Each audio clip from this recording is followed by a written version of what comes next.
সে আজকে একটা সবক দিই।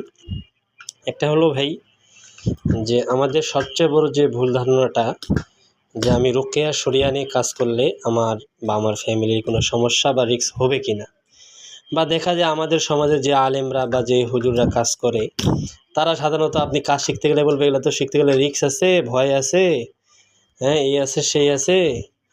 তো আমি যখন এই জগৎ নিয়ে গবেষণা করি, আমার কোনো নির্দিষ্ট ওস্তাদ শুরুতে ছিল না। আমি নিজেই আল্লাহর শুকরিয়া গবেষণা করছি এবং অনেক আল্লাহ তাআলা দিছে যা দেওয়ার। তো আমার শুরুতে আমাকে অনেক মুফতি সাহেব, মুহাদ্দিস সাহেব, আমার মহাব্বতের লোক বলতো যেটা তো রিক্সি জগৎ, এই জগতে গেছো তুমি, সমস্যা হয়, ফ্যামিলির সমস্যা। তো আলহামদুলিল্লাহ আজকের দীর্ঘ 6 বছর ধরে, আর আমি সাধারণত যে কাজগুলা করি মানে সব হাই রিক্সি কাজ।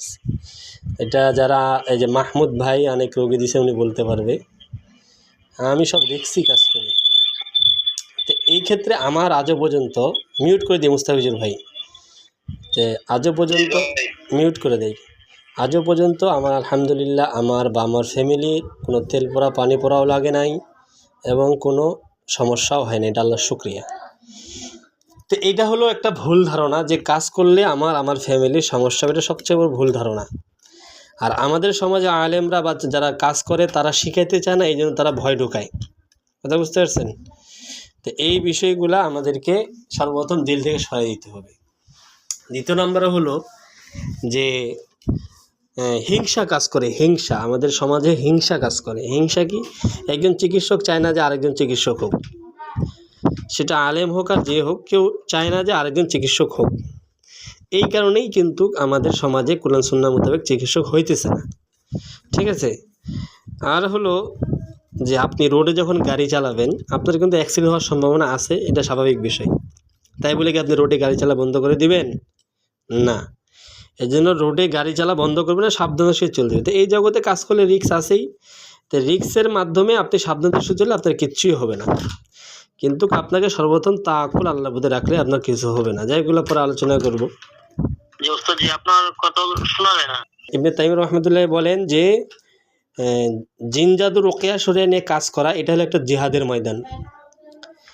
এটা একটা জিহাদের ময়দান। আধ্যাত্মিক শক্তির সাথে আমরা কুফুরদের সাথে, অবাধ্য যে আল্লাহ তাআলা, যারা আল্লাহ তাআলার অবাধ্য, শয়তান, যারা শয়তানের পূজারী, তাদের সাথে আমরা যুদ্ধ করি আল্লাহর শক্তি দিয়ে। তো এই যে জাদুর শক্তি, এটা কার শক্তি বলেন তো? জাদুর শক্তি হলো আল্লাহ তাআলার শক্তি।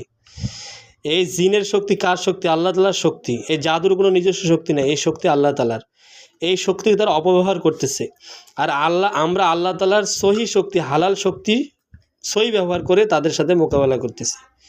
তো এই ক্ষেত্রে আমার যদি আল্লাহর প্রতি তাওয়াক্কুল থাকে, আল্লাহ আমাকে অবশ্যই হেফাজত করবে। এই জন্য এই ভুলটা, এই ভয়টা দিল থেকে সর্বপ্রথম সরাই নিই যে এই কাজ করলে আমাদের সমস্যা হবে। হ্যাঁ, সমস্যা কাদের হয়? যারা শিরকি করে, কুফরি করে, জিন সাধনা করে, এদের জীবনে রিস্ক আছে, এদের ফ্যামিলির রিস্ক আছে, এবং বহুত ইতিহাস বলবো সামনে। এদের রিস্ক আছে, এদের ইমান হরণ পর্যন্ত রিস্ক আছে, ফ্যামিলির ধর্ষণ, ফ্যামিলির মহিলারা ধর্ষণ হওয়া পর্যন্ত রিস্ক আছে। কথা বুঝতে পারছেন? এই জন্য কোরআন সুন্নাহ মোতাবেক কাজ করলে কোনো ভয় নেই, কোনো রিস্ক নেই। এটা দিলের মধ্যে গেঁথে নেবেন যে কোরআন সুন্নাহ নিয়ে কাজ করব, কোনো ভয় নেই, কোনো রিস্ক নাই, আমরা নিরাপত্তার আমল করব, বাকিটা আল্লাহর যদি হুকুম থেকে হবেই, এতে কোনো আমাদের টেনশন নেই, আল্লাহর হুকুমে সব হয়। আর হিংসার কারণেই এইগুলা আপনাকে বলবে যে এইগুলা কাজ করতে যাচ্ছ সমস্যা হবে, এগুলা কাজ করতে যাচ্ছ ফ্যামিলির সমস্যা হবে, এগুলা কাজ করতে যাচ্ছ দেখছ তোমার বাচ্চা এই হ্যান ত্যান, এগুলো সব ভুল, মনের ভুল ধারণা। কথা বুঝতে পারছেন? যাই হোক, আজকে আর লম্বা করব